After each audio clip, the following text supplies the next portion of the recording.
So, Grandma, being my inspiration for cooking, what was your favorite dish to cook ever? Well, actually, I think Thanksgiving turkey was my favorite dish. But every day it's chicken. I can cook chicken a million different ways and enjoy it. Yeah. And most people can eat it, and it's a light food, and it's not so heavy. Beef is heavy, pork is nice, it's a change, but I think chicken is still nice. Did you like cooking pierogies when you were I younger? do. Yeah. I still enjoy cooking. I'm 92 years old, but I still enjoy a hand in the kitchen. What? No, but did you enjoy cooking pierogies? Oh, pierogies! Oh, that's it. Had to do them since I was a kid Yeah. because my ancestry was that we everywhere we went they had pierogies. People used to have pierogies and borscht. That was a favorite meal. I got used to that. When did you traditionally do? You only did pierogies like a couple of times a year growing up as a kid. Well, because we were adopted by English people. But after I got married, my husband was Polish and German mixed, and he liked those dishes. But you did a big feed, like you do a big. I do a big feed, yes, So you'd cook a bunch and then you'd stop, right? and I freeze them. Yeah. Yeah.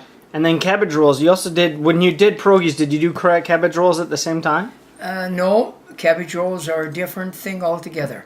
Yeah, cabbage rolls require you have to have the heads. The heads should be well ready, prepared in the freezer, if not in the sauerkraut.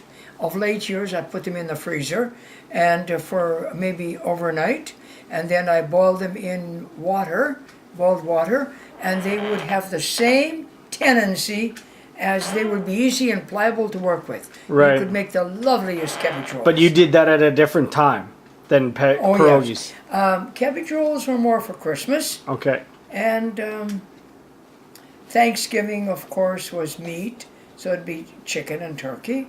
Mm-hmm.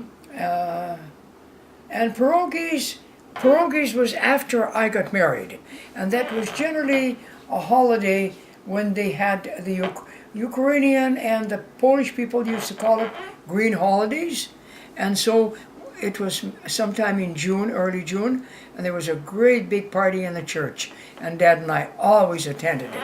Grandma? And they had pierogies for 3 days. Can you pull your chair out? It's making noise. There you go. Making a noise. Yeah. The when we cook bread, when you cook bread, you would fry it up and then put it in sugar and cinnamon. Was that just bread dough or was that pierogi dough? Oh no, that's called sweet bread. Right. That's called that's Pascha.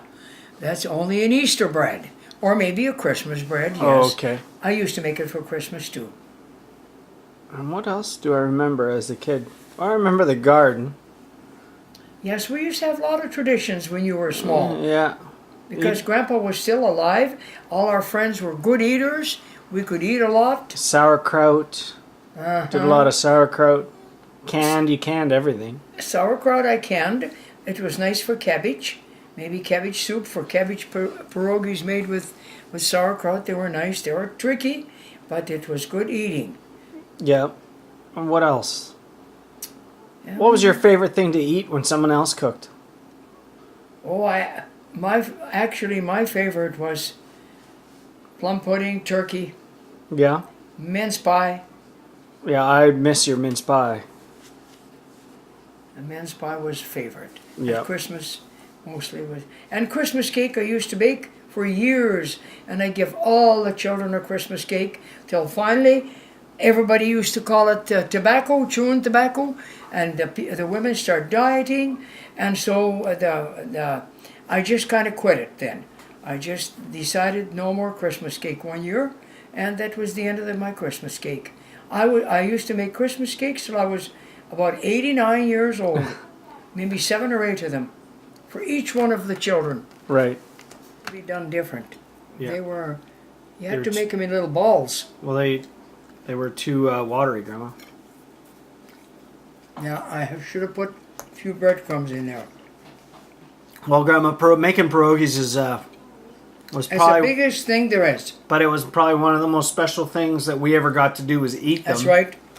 So All the grandchildren, all of you kids loved pierogies. Yeah. I could have made a bathtub full, and Yeah. it was never enough.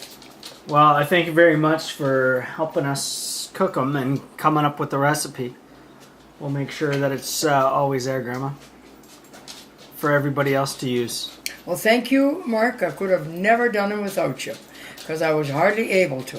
And Grandma, just so you know, you are my inspiration to be in the kitchen and to cook.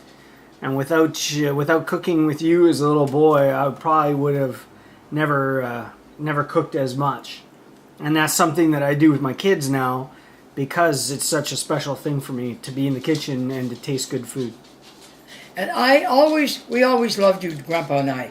You were always a help in the kitchen, and we always felt good when you were in there, because we knew we could trust you and leave you. Well, thanks, Grandma. Love you very much. I love you too, all of you.